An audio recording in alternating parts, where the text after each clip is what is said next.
이성계의 위화도 회군이 배신이냐 혁명이냐에 대한 논의는 각자의 판단에 맡기고 오늘 주목할 것은 이성계는 이 위화도에서 회군을 결정함으로써 또 패배하지 않았다는 점입니다. 무슨 말이냐면 이성계는 그냥 전투의 신 그 자체였습니다. 조사의 난에서 아들 이방원에게 체면을 구긴 정도를 빼면 제 기억에는 이성계가 진 기억이 없습니다. 물론 이긴 기록만 남았다고 하면 할 말은 없지만요. 어쨌든 원나라에서 다시 고려로 컴백한 이성계와 그의 아버지 이자춘은 고려의 체제 아래 나름 잘 정착하고 능력도 발휘합니다. 이자춘이 죽고 나서도 이성계의 전투력은 계속 업그레이드 되죠.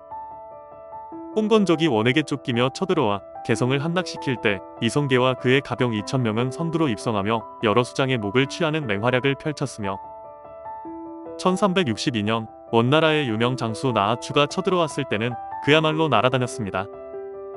나하추는 자신의 장수 중 가장 뛰어난 장수에게 붉은 길을 주고 이성계와 맞붙게 했으나 이성계는 화려하게 그를 제압했으며 이어 다른 여러 장수를 한꺼번에 출진시켜 이성계를 공격하게 했으나 소용없었습니다. 이 내용은 중국 정사인 원사에도 나와 있어 교차 검증이 되는 내용입니다. 여튼 이성계의 넘사벽 능력에 나하추의 부인까지 도망가기를 권했으나 나하추는 미련을 버리지 못하고 한 번 더 고집을 부리다가 처참한 패배를 하게 됩니다. 나하추가 주식을 했으면 손절 못하고 물리다가 깡통 찼을 겁니다. 오늘 할 이야기는 지금부터입니다. 채 30이 되지 않은 나이에 승승장구하던 이성계에게 계속된 승리는 자부심을 넘어 자만심이 되었습니다. 그리고 1364년 최유가 고려를 쳐들어오는 일이 발생합니다. 공민왕에게 원한이 많았던 고려의 최유는 기황후를 쿠션 삼아 황제에게 고려왕을 폐하라는 가스라이팅에 성공했고 원나라 황제는 더 큰 군을 새 왕으로 봉하며 최유 등을 통해 일만의 군사로 고려를 치게 합니다. 이때 고려가 밀리며 비리비리하자 이성계는 주변 장수들을 탓합니다. 태조실록의 기록으로는 여러 장수들이 패전하여 물러나오는 것을 보고 그들이 겁내고 나약하여 힘써 싸우지 않았다 말하니 정도라고 나와 있습니다. 하지만 상상을 조금 덧붙여보면 원나라에 있다가 다시 돌아온 비주류 캐릭터 이성계가 자신의 출중한 능력을 믿고 기존의 털을 잡고 있던 이들에게 고깝고 얄밉게 행동하는 그림이 그려집니다. 이 이성계의 태도에 고려의 장수들은 그렇게 잘나셨으니 그러면 님이 혼자 싸우시면 되겠네요 라고 말합니다. 물론 기록에는 내일의 싸움에는 그대가 혼자 일을 맡으시오 라고 되어 있지만 솔직히 그 말이 그 말이죠.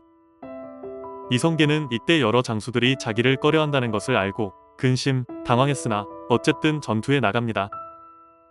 그리고 전투에 신답게 피칠갑이 되어가며 싸우고 결국 승리를 끌어냅니다. 하지만 이 전투는 정말 위험했으며 정말 이성계가 죽을 수도 있었던 위태로운 싸움이었습니다. 따라서 이 사건은 이성계에게 어떤 깨달음을 준 것으로 생각됩니다. 이후 이성계는 자부심을 넘어선 자만심의 모습을 보이지 않기 때문입니다. 물론 사람마다 자부심과 자만심에 대한 그 기준이 다르겠지만 이후의 수많은 전투에서도 위와 같은 일은 보이지 않습니다. 저는 이성계의 저 장면이 조선을 건국하게 되는 주요 포인트 중 하나라고 봅니다.